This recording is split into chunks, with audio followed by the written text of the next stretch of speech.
পুরোপুরিভাবে তজুমুদ্দিন উপজেলার ভিতরে পানি ঢুকে গেছে ভাই। তজুমুদ্দিন উপজেলার ভিতরে পুরোপুরিভাবে পানি ঢুকে গেছে।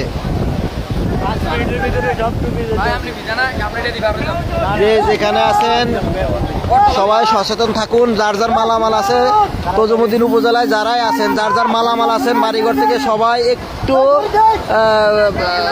সতর্ক থাকুন এবং সেভ করার একটু চেষ্টা করেন। যার যার মালামাল আছে যেভাবে পারেন সবাই একটু সেভ করার চেষ্টা করেন।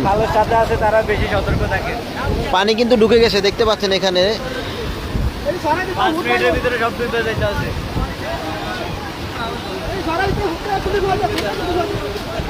যারা এই টুরিস্ট গাইডের মানে খালের সাথে আছে তারা মানে সতর্ক থাকার জন্য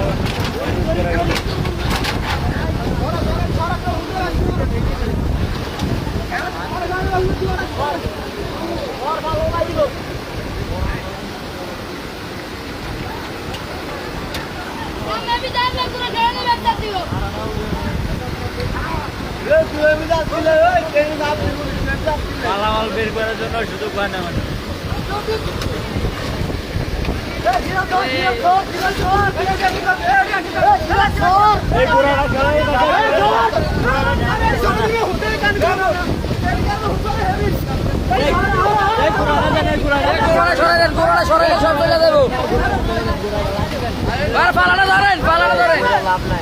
পানি আরো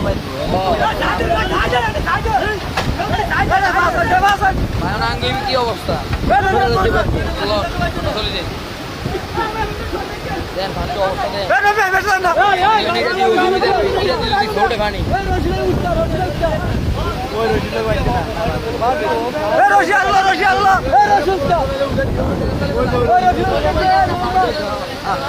রশি